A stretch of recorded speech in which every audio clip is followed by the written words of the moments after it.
Hotep, and welcome to this week's podcast, Matters of Diversity. So it's really important for me to kind of give you a clue as to what we're going to do today. Today, we're going to honor Human Rights Day, and typically is observed every year on December 10th. It's a day that was set aside by the United Nations General Assembly in 1948. And the Universal Declaration of Human Rights, which is the UDHR, was developed and created. The UDHR is a milestone document that proclaims the inalienable rights which everyone is entitled to as human beings, regardless of their race, their color, their religion, sex, language, political and other opinion, national and social origin, property, birth, or other statuses. It's available in more than 500 languages, and it's the most translated document in the whole entire world. The theme for 2020 is Recover Better, Stand Up for Human Rights. So that's what we're going to do. That's what we're doing here at UCF. We're always making sure that when we say that it stands for opportunity, it stands for opportunities for all, especially with regards to human rights. This year's Human Rights Day theme relates to the COVID-19 pandemic, and it focuses on the need to build back better by ensuring human rights are central to the recovery efforts. We will recognize globally that the goals for this is to create opportunities, equal opportunities for all to address the failures exposed and exploited by COVID-19. And to apply these to human rights standards and to tackle entrenched systemic or systematic and intergenerational inequalities, exclusions, and discrimination. And so we are really, really happy to kind of talk about this today, especially when we're trying to rebuild the world that we want. And so we're going to be doing that, looking for global solidarity. Today, my guests are Dr. Richard Laczyk, who is a human rights activist, pioneer for racial equity and equality, internationally recognized expert on sports and social issues. The scholar and author, Dr. Laczyk is often described as the racial conscience of sport. He brought his commitment to equality and his belief that sport can be an effective instrument of positive social change to the University of Central Florida in August of 2001, where he launched the DeVos Sports Business Management Program. He was inducted into the Sports Hall of Fame of Commonwealth Nations in the category of humanitarian, along with Arthur Ashe and Nelson Mandela. And so we're going to get a chance to talk with Dr. Lapchick today, and also Dr. Matt Ricke. He, him, his, serves as the Assistant Director of the Office of Institutional Equity and Title IX Coordinator for UCF. Here he works since 2018.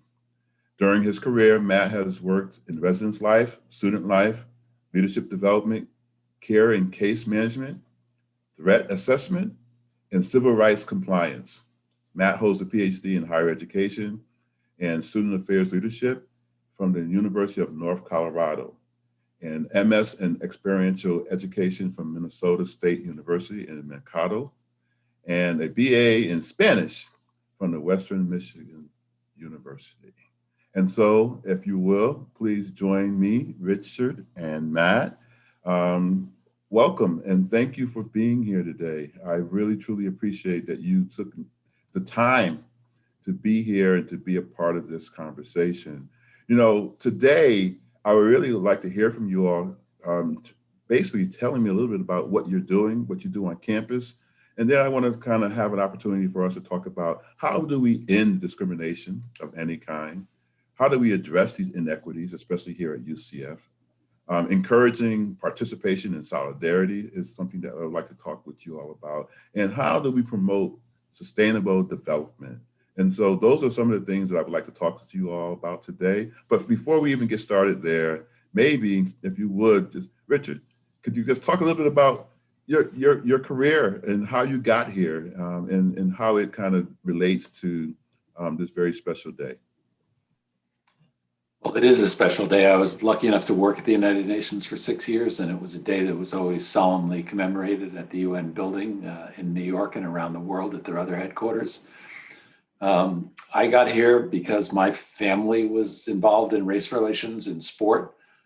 My dad was the coach of the New York Knicks and signed the first African-American player in the history of the NBA in 1950, so that my earliest memories literally were looking outside my bedroom window in Yonkers, New York, and seeing his image swinging from a tree with people under the tree picketing, and picking up the extension phone for the next couple of years with hate calls being directed at him. Again, as a 5, 6, and 7-year-old Dr. B, I didn't know what any of it meant, except that a lot of people hated this man who was my best friend. And only later would I discover why they hated him, because of integrating a league that's now 80% Black, but a lot of Americans weren't ready for it in 1950. So I grew up in that household. I wanted to be a basketball player like my dad.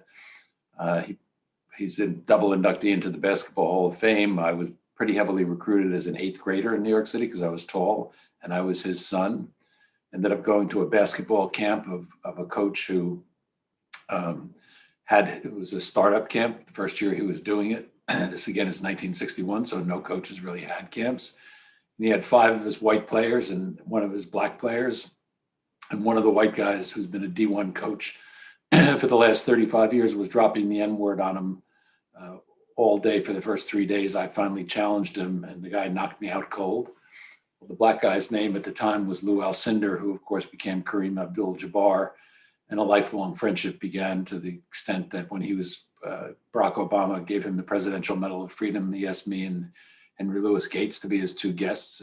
He asked me to speak at his statue unveiling at the Staples Center. He came and spoke at a UCF commencement for us. He helped Taco Fall develop a hook shot. But what was important for me as a 15-year-old white kid from Yonkers was that I suddenly had a young urban African-American lens with which to see what racism was doing in his community and other communities of color. And I decided at that point that I was going to spend the rest of my life working in the area of civil rights. I really didn't know what that would mean at the time. I went to graduate school and got a PhD in international race relations. It was the first non-physical education dissertation in sport. I did a study on how South Africa used sport as part of its foreign policy and the international response, and compared it to how the Nazis had done that in the 30s. It got published as a book. I started speaking about apartheid. I founded the sports boycott of South Africa in this country as the global community was coming together to try to strangle the apartheid regime. It was the largest movement of nations against the nation in peacetime history. And the first South African team that was ever going to come here was a Davis Cup team in 1978. And my role was to try to get those matches canceled. So I went down to Nashville, where the matches were scheduled to take place. And the African governments with whom I was working asked me to announce they would boycott the 1984 Olympic Games if this team was allowed to come. And I made that announcement at a press conference. A guy named Dick Schaap, who was covering for NBC Nightly News at the time, came up to me and told me that it looked like the matches were going to be canceled. The financial backers had pulled out. I announced that to the crowd. It was an anti-apartheid crowd. They went crazy. And when I flew home that night, Dr. B, I thought maybe for the first time in my life, I had done something worthwhile. I was working late in my college office the next night. The office was in the school's library, which closed at 10:30. At 10:45, there was a knock on the door, and I assumed it was the campus security. But when I went to open the door, it was 2 men wearing stocking masks who proceeded to cause liver damage, kidney damage, a hernia, concussion, and carve the N-word in my stomach with a pair of my office scissors. I knew that night, lying in the bed in the hospital, that if people had gone to the length they did to try to stop my father 28 years before, and the length they tried to go to stop me that night, that they must have thought that our using the sports platform to address issues of racism was having an effect against racism. And I decided I would spend the rest of my life using that sports platform to do that. And that's what I've done. That's what we do at the DeVos Sport Business Management graduate program at UCF. There are 250 graduate programs in sports management, but we're the only one that not only gives the students the business skills to work in sport, but also prepares them to use the power of sport to affect positive social change. And we also have something called the Institute for Diversity and Ethics in Sport there that does racial and gender report cards on the various sports and the media. In fact, literally an hour ago, we released the National Football League's racial and gender report card for 2020. Excellent, excellent. You know, the world can be a cruel place, and that there are people who believe that their narrative or their voice is better or stronger or necessary more so than the voice of others. And while, I am extremely sad that any type of violence happens to any person, I'm sorry that happened to you. What it sparked, though, is phenomenal, right? And so while they may have thought they were going to silence you, what it really did was it really emboldened you to do the work that you're doing. And so for that, much kudos. And I say that to you all the time, but I am so appreciative of you and what you've gone through and your story, right? And that's the whole thing. People need to be able to be in touch and feel someone's story and what they've gone through. So thank you for not bowing out because others really were trying to stop your voice. And so you're very much appreciated, Dr. Laczyk. You very much are. I've been blessed. Thank you. Thank you. And Matt, how did you get here? What's going on with you? You are new as of 2018 to UCF, but you have been making your mark here just the same. Well, I appreciate the endorsement. Dr. Lapchick, just listening to your story is both gut-wrenching and inspiring at the same time. So to follow, it's humbling, truly. I started my work in higher education in part because I had both a really wonderful experience in my undergraduate university and a pretty awful experience at the same time. Coming into my own as an undergraduate student and coming out as a gay man in the late 90s and early 2000s, there was still a substantial amount of discrimination that was happening in the community at large and in my undergraduate institution. And that really fueled my passion for doing work to address inequity, to address social justice concerns that I personally was experiencing and saw that others were experiencing for myriad different reasons. And I felt that coming into higher education versus any other profession in the world was this opportunity to use education as a vehicle for post-social change. I think that I've reflected back on it a number of times since, like, would I still want to work in higher education knowing that, right? All of its pitfalls and shortcomings and challenges. And I always come back to a resounding yes. I still believe in the power of this institution of higher education and UCF specifically to be a force for social good. The work that I do specifically here involves responding to and addressing specifically sex-based discrimination in my role as Title IX coordinator. Title IX is a federal civil rights law, as most of your listeners probably know, that prohibits sex-based discrimination in all facets of the university's program. And so we recognize that even though this prohibition of sex discrimination in education is a matter of law. It was established in 1972, and it's had a long history within education, that we still have a lot of work to do to address all forms of sex-based inequity, be it discrimination, sexual harassment, or various forms of sexual and interpersonal violence, which pervade both higher education and society at large. So I have the privilege and responsibility of helping make sure that UCF not just complies with Title IX in the letter of the law and the spirit of the law, but really transcends that minimum bar to ensure that everybody here has equal opportunity, equal access, and equal rights. Yeah. You know, I was listening to both of you speak right now, and the thing that kind of went into my head was a lot of the passion behind the work that we do comes from our own life experiences and the narratives that we have gone and lived through. In your own perspectives, how do we bring the voice of others who just may have not understood life the same way that we have understood life through the ups and downs and the challenges that we've gone through, the marginalizations, the threats, if that was something that was happening as well. How do we get people who are listening in to kind of think about stepping outside of their own interior self and recognizing how others in the world are experiencing it, if that makes sense? What do you think that we can do to kind of encourage others to kind of find their own narrative, find their voice when they maybe sit in their privilege and don't necessarily see what is happening to others as problematic?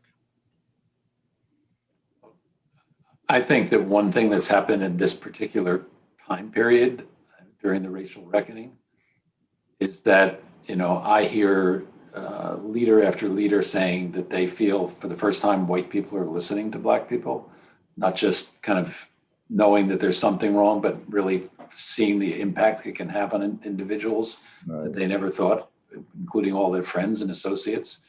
So I think that's one of the major things that we can encourage people to do, is to continue to listen to each other, to read more about the issues that we're talking about here this afternoon. There's tons of great books and literature and films out there to do that, to get involved in some organization that's working on that locally and volunteer for it. Right. See if it's a good fit to continue doing that forever. If we have the resources to do it, to make a donation, as somebody who's basically formed nonprofits working in the anti-racist space for 50 years, the hardest thing for me to do has been raising money, because nobody wanted to give money to anti-racist organizations. So if you have the capacity to make a donation, small or large, to one of those organizations, I would certainly encourage it. I think we had something really specific to focus on as a society by focusing on this election, but the election has passed. We have another focus in Georgia that's coming up that's critically important, but I think we have to come up with some creative focal point or focal points to focus on to keep that energy going. Right. So that, we stay together. As you know, it's been the largest mass movement in the history of the country. 27 million people have taken to the streets in protest in 155 different cities. And it's, gone beyond police brutality. That's obviously a factor that provoked it into, as you said earlier, Dr. Butler, systemic racism and the different layers of what race, how it affects communities of color, or whatever the community is that's being discriminated against. So those are some of the ways. And I also want to, add, just on a personal note, when I was attacked in 1978, so many people came up to me and said, well, now you understand what it's like to be Black. And my response to them then, and my response to them now, is I don't know what it's like to be Black. I can walk away from this movement at any time and resume some kind of comfortable middle-class white life and never face discrimination or violence again. Right. If I was Black, I'd wake up Black the next day, and the threat of the possibility of being discriminated against or having an act of violence committed against you is going to be there every single day of their life. Hopefully it's never going to happen to them individually, but that potential is there. So there's no way that I, as empathetic as I may be and as much of an ally, can totally, completely understand it. Your words resonate with me, because I think about that often, and I say very often that as a Black man, every day I know when I walk out my door what I'm walking into, and what could or could not really kind of happen during the course of my day, right? Matt, I want to bring you in, Dr. Ricke, and I'll ask you a question about how do we validate, right? So I listened to what Dr. Laczyk just shared, and I think about it in terms of how individuals who don't necessarily feel it the same way that that I feel it, or maybe that you two feel it, but how do we encourage people to be able to validate other people's narratives? I think first and foremost, it's important to remember that if somebody is asserting their equality in public space, that's not a threat to the rest of us. And it shouldn't be perceived as a threat to the rest of us. People want fundamental fairness. They want their freedom. They want the ability to move in space without threat of harm. Those are basic aspects of human dignity and human rights that I think should pervade our society, and yet to this day do not. And if folks are reacting to somebody else's assertion that they deserve equal opportunity, equal dignity, equal respect, they need to do some introspection around where that's coming from for them. There's so much of this work that I think gets focused on being out and doing and engaging, which are all very valid and important facets of social change, right? We need to be out there doing something. But there is at least as much work that needs to happen on the intrapersonal level by really taking time to be introspective, really sift through, why are these particular feelings coming up for me? What do they mean for me? What lenses am I experiencing the world through that might be shaping the way that I'm responding to these things? It's been interesting to watch social media and see so many people kind of waking up kind of all of a sudden, oh, there's racism in the United States, right? Or there's sexism, or there's these other things. And that's good that there's that awareness happening, but that needs to be a sustained effort as much as outward, volunteerism and donating and being engaged in society. We have to sustain the interior effort on continuing to unpack our own biases, assumptions, and frames of reference. So, it's really interesting that you say that, because a lot of people have now been woken up, right? They saw the 8 minutes and 46 seconds. They recognize that there are things that really do happen in Black and brown communities as it relates to police brutality and things along those lines. And so then, because of that, they've not been able to turn away from it, right? So this pandemic, these double pandemics, as some people say, have caught us at the right time to be able to be introspective, perhaps, and to kind of think about those things, but also to kind of push yourself and to challenge yourself to do something. And a lot of times, there's this narrative that comes up from people who's like, well, help me know what to do, help me know what to say, and what can I do? How can I be of help? And how can I be an ally? And in some regards, I'm like, well, you really can't if that's the question you're asking, because it should come innately, right? What do you want to do? How do you want to insert yourself into the equation? If I need to tell you what to do, then all those things that I was trying to do and teaching those lessons prior to the pandemic kind of failed, right? So, how do you pick up the mantle and make the decision? I often say, if you fell and cut your leg, you would know what to do. You would go through the motions. So when this presents itself to you, what do you do?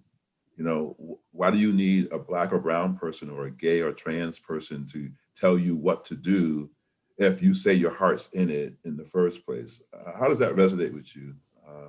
What's your thoughts?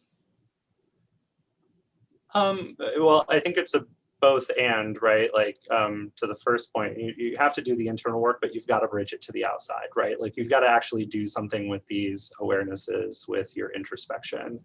But for a lot of, especially, college students, for instance, they maybe haven't cultivated the skillful means that you're alluding to be able to go out there and engage in ways that feel impactful, appropriate, and responsive. Right. We know what to do when we fall and cut our leg, likely because we've been taught what to do when we fall and cut our leg. Unfortunately, society at large has failed in a lot of ways to educate people on how to engage in social change initiatives. And so this is new territory for a lot of folks. So how do you All- get past the fear, right? Because that's a Yeah. lot of it, right? So it's not so much that you don't know what to do, is that you have this fear that somebody's going to see you as something that you don't want to be seen as, or something along those lines. I mean, the same way we get over any fear, we get out there and we try, and we know that we're going to fail on occasion. And again, remember, if we're getting pushback from the outside about something, that's an opportunity for us to do some introspection. It shouldn't be an opportunity for us to check out. Right. Or take To it personal, stop. right? Or to take it very personal that Yeah. somebody challenging you to kind of do better. What are some of your thoughts, Dr. Laczyk? And I encourage people, I say, people say, well, I can't really do what you did. And I said, my response is, everybody can't be on the front lines, but everybody can get off the sidelines. And those are some of the steps I talked about earlier, about the various levels that they could become engaged. But I think we are so particularly fortunate to be on a college campus with a generation of young people who I think are more compassionate and committed to social justice than previous generations. They're looking for ways to express that. I know I got involved early on with the UCF football team. I've enjoyed watching them for years, but they were boycotting the first 4 days of practice this year.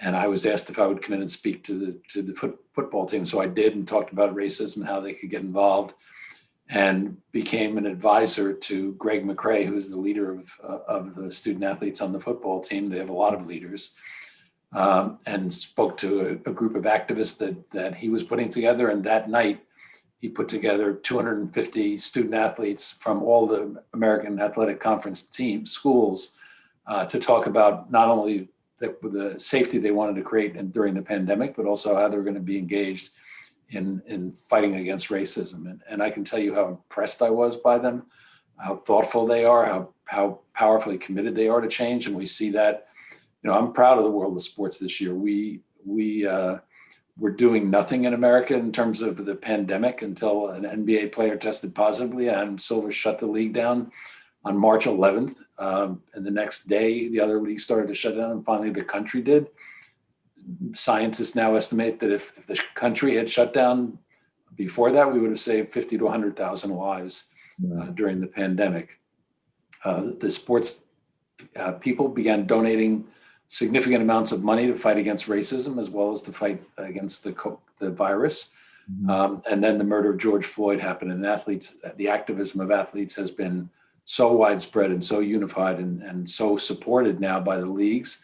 And when the focus shifted back because the pandemic had gotten so much worse in the fall and kind of moved a little bit away from the racial reckoning, the shooting in Kenosha led the Milwaukee Bucks to walk off the court, and threatened to pull out of the playoffs, and the league shut down with its players association in unison and brought that focus right back on the issue of race. So I'm proud of this world of sport and the contribution that they can make on so many different social justice issues. Right. We can apply that to other forms of our life. If you're, a student leader on campus, or you're involved with X organization on campus, to get it involved.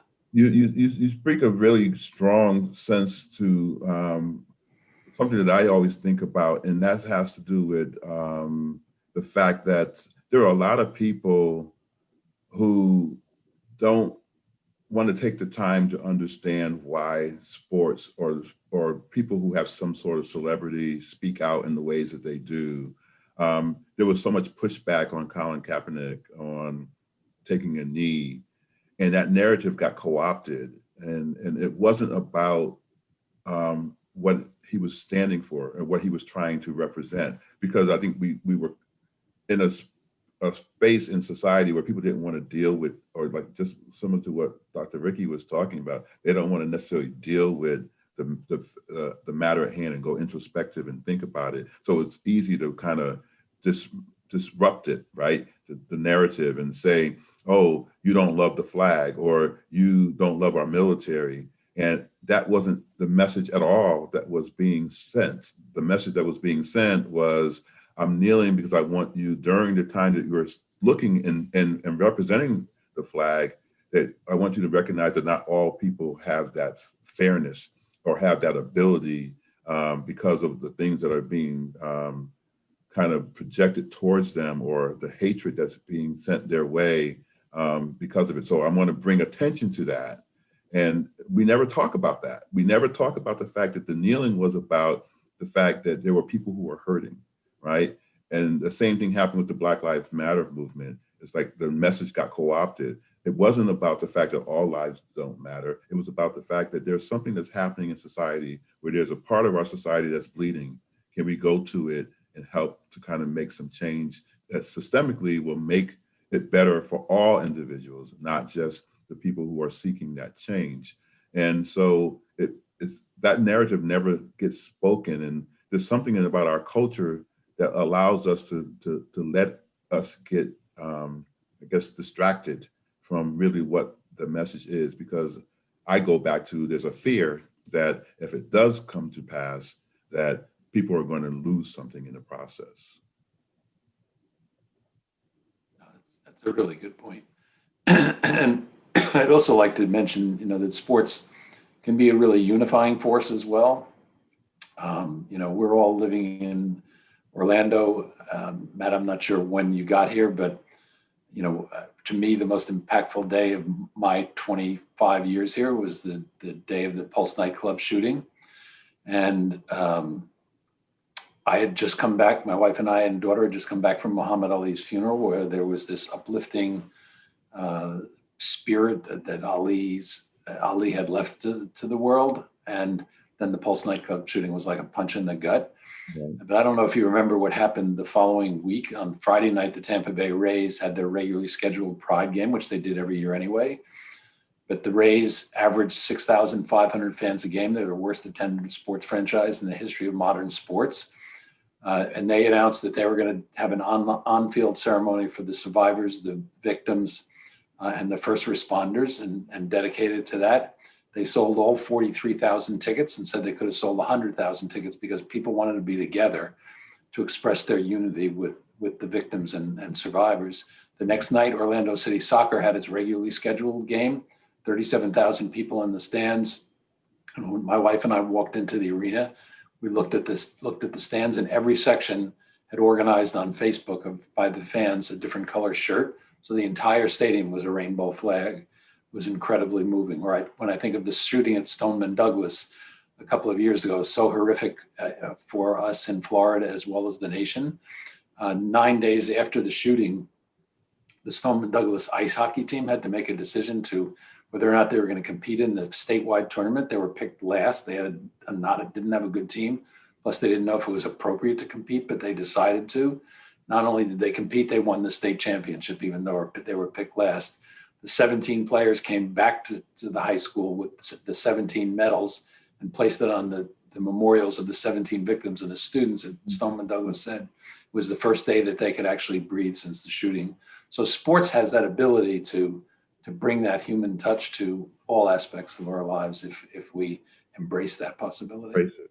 Yeah, you can be empowered by it. Thank you for sharing that. I really appreciate that. Any thoughts?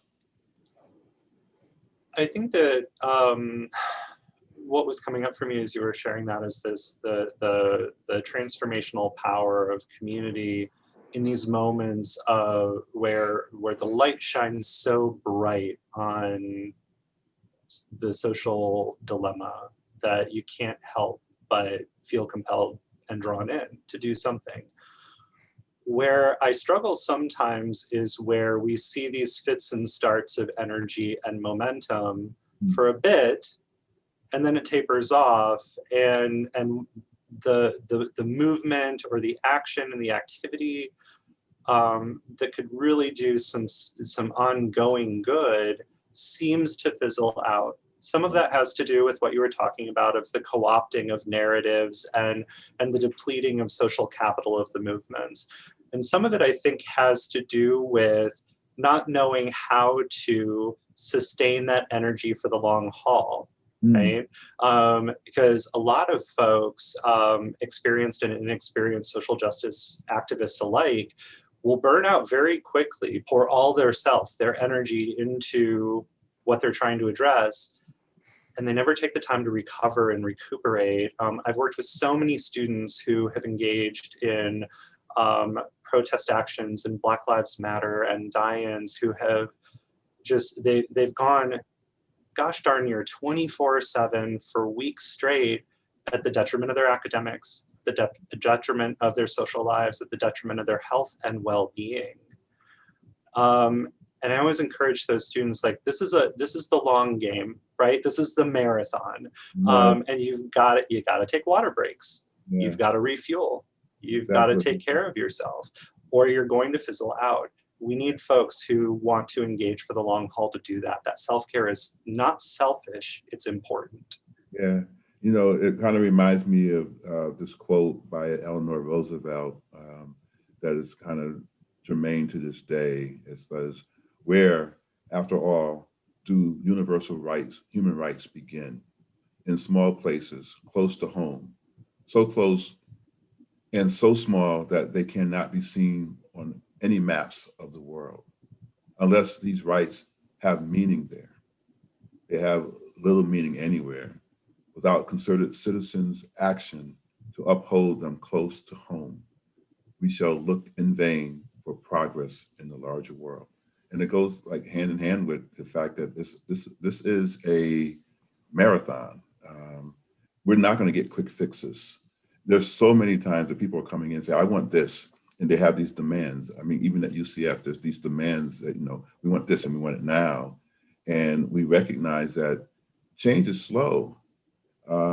Change has been slow, if we think about it, just from the 1960s and civil rights movement and where we are today. And have we moved? Yes, the needle has moved for sure. But in a very real sense, it's almost like the sloth, right? It's almost like the snail. It's like it's a slow and steady space or a pace that we're taking, but at the same time, we're seeing it and we're encouraged by it and we're empowered by it.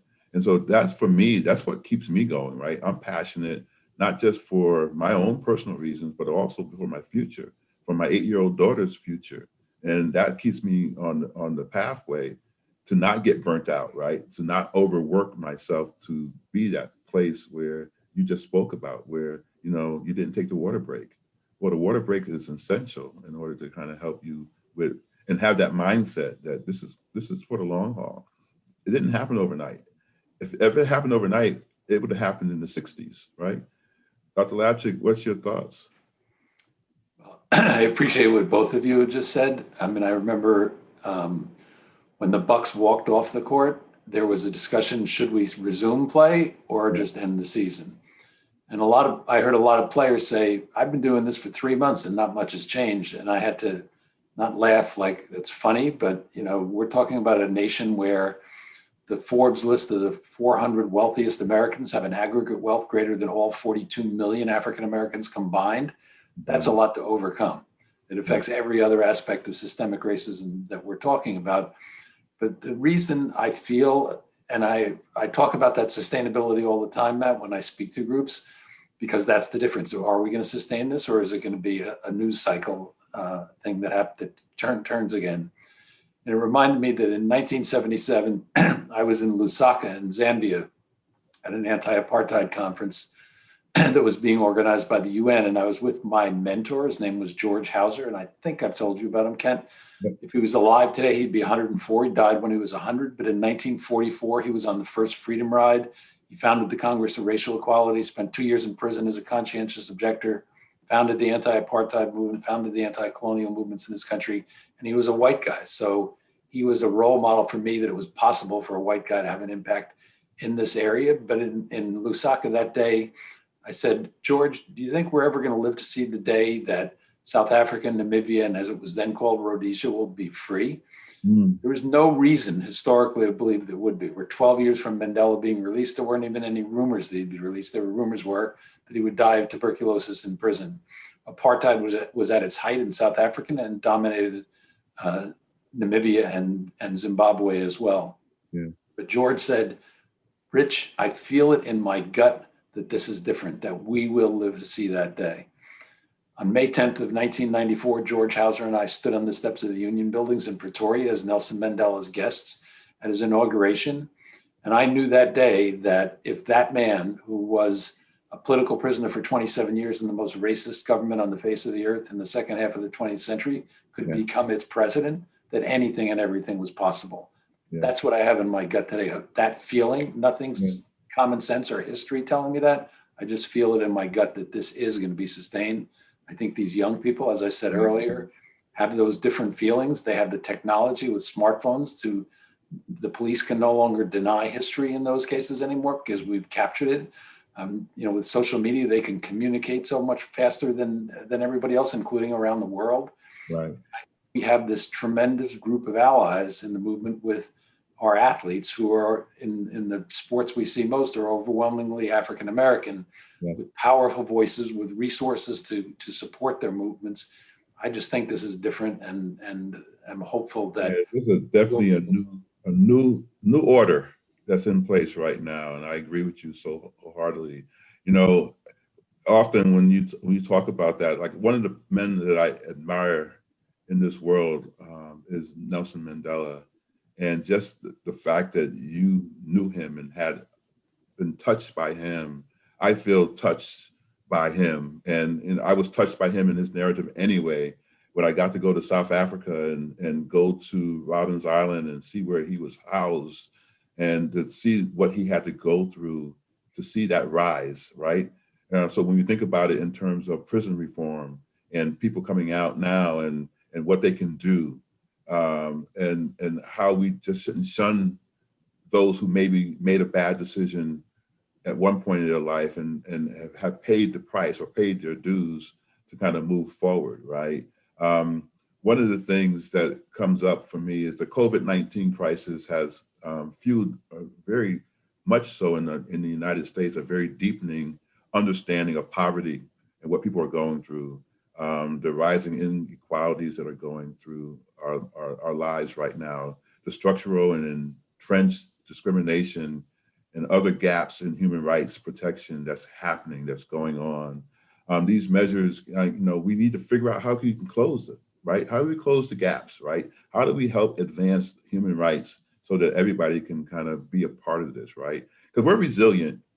We've been able to get through certain things. I know Black and brown people are resilient. They keep coming back, right? They keep coming back to a country that's asking for permission to have equity to a country that hasn't treated them very well, right? So when you talk about sustainability, you have it in the guts and souls of people who really want this. There's nothing that they want from the United States of America other than the right to have the title of American mean something in their lives, right? And so I think it's really important for us to kind of recognize that. And so that's why I appreciate your stories and what you kind of bring to the table with that, because all of us have to figure out how to be at the table, right? And share our narratives. And so what do you think are some of the ways that we can be able to validate and bring voices to the table? Get enough seats there first. As somebody, a civil rights leader, I believe it was Shirley Chisholm, said, I'm going to get a seat at the table, and if there's no seat at the table, I'm going to bring my own chair. Bring my own chair. Sometimes you have to insert yourself, but hopefully we've reached a point where we want to listen to other people. We want to bring people involved and get them engaged. Yeah. I mean, I'm happy to, really proud to tell you that Randolph Bracey, the state rep, is a graduate of our program. You probably saw today that he introduced legislation in the Florida State House to eliminate all convictions off the records of people who had misdemeanor marijuana offenses, which is a huge number of Black and brown people. Right. Randy was the one who had reparations go in for the people of Ocoee. First time a reparations bill's been passed in the country. This was a guy who was a basketball player at William & Mary, came in and is imbued with this spirit to make a different world. We all have that capacity in us if we mobilize it. Right, mobilize. Thanks. Dr. Ricke. I think it's it's really critical to recognize that anytime there's a major disaster or crisis, that it tends to exacerbate pre-existing social conditions. So, you know, we think about New Orleans after Hurricane Katrina and the how it really illuminated the poverty issues that existed before and then were exacerbated by the flood. And that carried a lot of weight, and it carried a lot of momentum, and folks donated generously for about 6 to 8 months after the hurricane. And then that sustained effort kind of tapered off. We're in the middle of a crisis of disaster level proportions that has sustained now over the course of months and will continue to sustain for months likely to come. Right. The disparities that this is going to exacerbate and is already exacerbated are going to be felt for, I worry, decades. So I think it's important for us to remember, while we are addressing head-on racial justice issues, for instance, that we are also realizing that economic justice issues are connected into that, and that we are pushing our lawmakers and legislators to remember that as they're trying to figure out what to do about the present pandemic. In particular, you know, there have been some numbers produced out there. I'm not going to recall them off the top of my head, but in particular, folks who are low income, whose jobs were easily removed by their employers, women who have stayed home as caretakers in the midst of the pandemic, who have sacrificed their employment to do so, and Black and brown families who at those intersections have been disproportionately disadvantaged economically because of the pandemic. So there's a lot we can do around that, you know, legislative action, working in our local communities to ensure that people have access to resources that are just as impactful and powerful now, but must remain powerful and impactful for months, possibly years to come. You know, the tie-in there, when you talked about Hurricane Katrina, and so I was working in Missouri at the time, and I took the summer off, and I went down to New Orleans and was a part of trying to rebuild, right? I'm a counselor by trade, so there was a lot of conversations with people, and there was so much pushback, right? There were so many hurdles that we had to overtake, because you couldn't be there because you weren't licensed in Louisiana. I said, well, license doesn't have anything to do with the fact that people are hurting right now, and they need to get over the impact of that storm on their lives.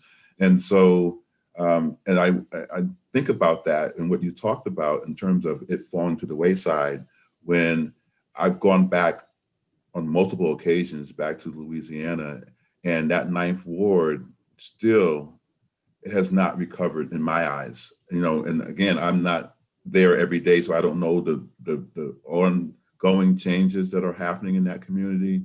But I remember going back 5 years later and still seeing debris in people's yards and houses that still had the X's across the number and things along those lines. And that people don't see that, right? They were able to walk away from that, right?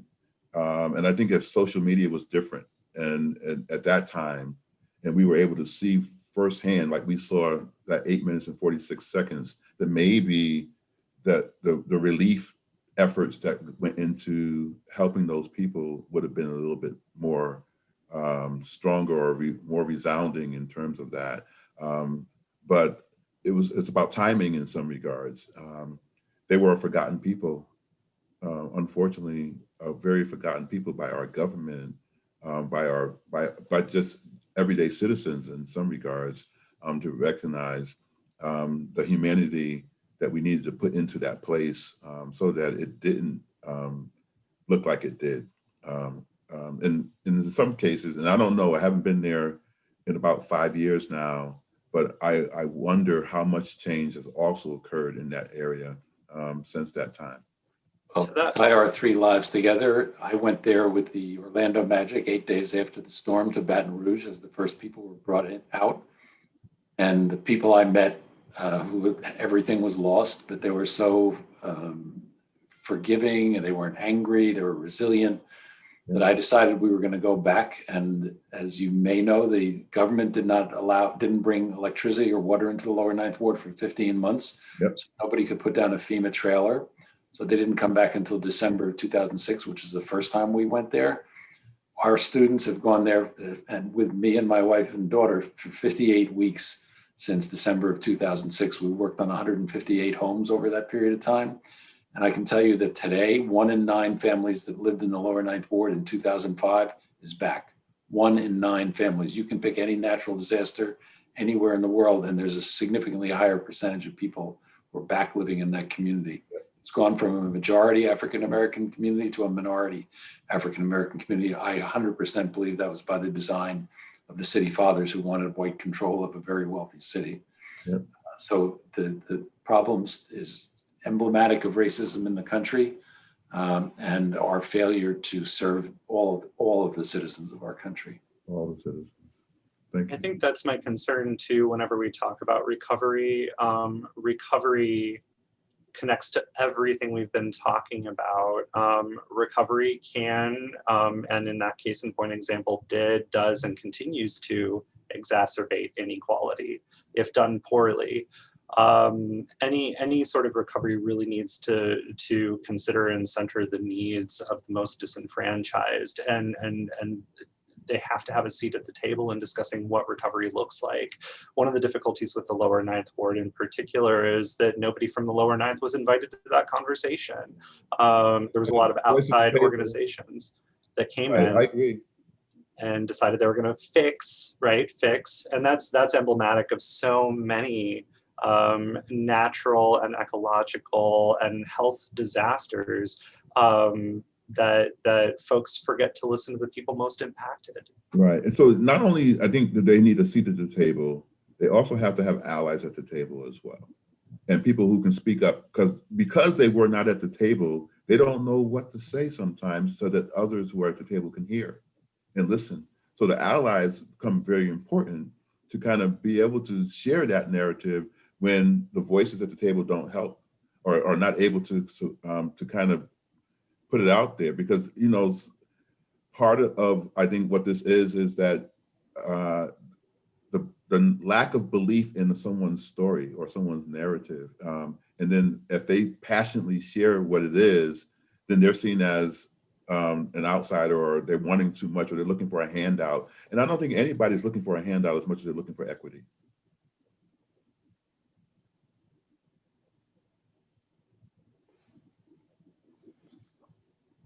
It's been an amazing experience for our students, Kent, because before they ever enter a classroom, they've spent a week rebuilding homes in New Orleans. So they're not coming into the class on that Monday morning saying, "Hi, my name's Kent, my name's Rich." They will have worked with us, seen mud in my face and paint on my wife's hair, and sweated together. And it's a different kind of group that we bring into that classroom that day. They've had their lives changed. Right. When you can right. participate in some social justice effort, your life is going to change and it's going to be better. I wholeheartedly agree with that. You know, until you touch it, you're going to believe those stories. You have to unlearn, right? Until you touch it and are able to see what other people are going through. You don't have to have my same experience, but you have to be able to understand it and have compassion and maybe some type of, and it's not sympathy, but it's more of, you know, you actually recognizing that somebody's gone there, and so you're responsive, culturally responsive to what the needs are of those individuals. We are coming up on the end of this hour. I didn't think it was going to go by this fast, gentlemen, but it has. And I know that you have other things to do with your lives as we move forward. But I'm wondering if there's any last minute things that you want to share or say with regards to human rights and how UCF can come to be really powerful, especially tomorrow on the day that we recognize it. Well, I think that, you know, and you're doing a great job of this, Kent, is encouraging our president to take a leadership role and spread the discussions about DE&I across campus on a regular basis, not just during Diversity Month, but throughout the year to make it an issue that's important to the campus community. Yes, definitely. and to give them the support. And I know he's been getting strong, giving you support in your efforts, which is so critically important for the university. Thank you. I appreciate that. And yes, I definitely have to give much kudos to Dr. Cartwright for definitely coming in and making people know. I mean, one of his narratives is compassion and love.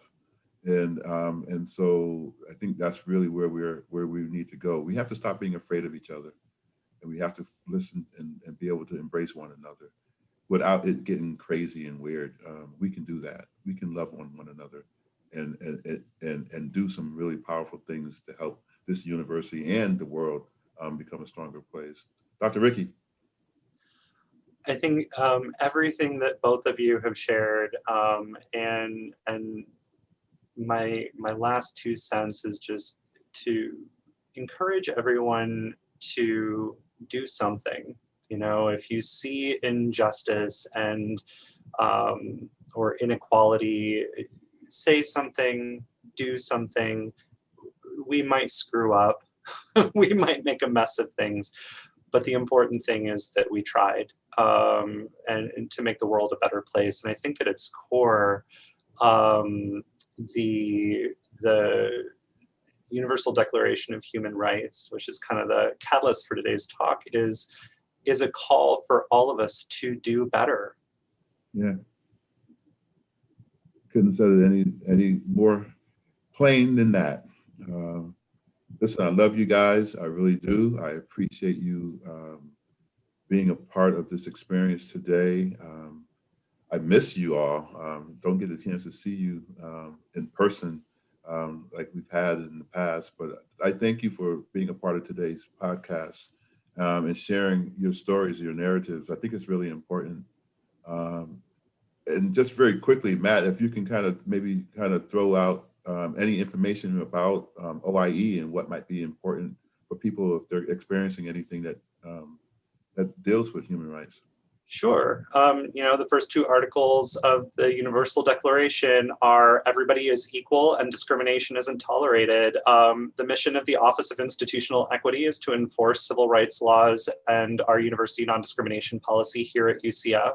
If anybody has concerns that they may have experienced discrimination or discriminatory harassment, and as I mentioned before, that would include sexual and interpersonal violence, stalking, sex-based, power-based violence, then they can contact our office to discuss accessing resources and support to help them heal and come into wholeness again, but also explore options for investigation and possible remedies to that concern.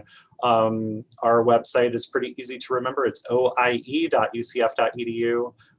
The Title IX website is letsbeclear.ucf.edu, and anybody needs just visit one of those 2 pages or give us a call to discuss resources, support, and options available to them. Excellent. Dr. Laczyk, anything from DeVos that we need to be aware of right now? Well, I'll start with what's going to sound like a curveball. One of my favorite filmmakers is Spike Lee, and he's made a lot of great movies, but the best title of any movie is what I would tell people to do. Do the right thing. Do the right thing. Love it. Thank you all for being here today. Thank you all for organizing today. I want to give a shout out to the UCF Foundation Office because they in part sponsor this podcast, but feel free to share this wide. Doesn't have to necessarily be with people at UCF. I mean, this narrative, this message, I think is very important to go out there. We have a very special episode on Friday. It's going to be 2 hours on Friday. Maybe this one should have been 2 hours as well. And we're going to be talking about Black Lives Matter. I have a few panelists coming in and some from the UCF community. And we're going to really kind of tackle what that is and what it means and why Black Lives Matter. And so thank you all for being part of our show today. We'll see you on Friday. Thanks.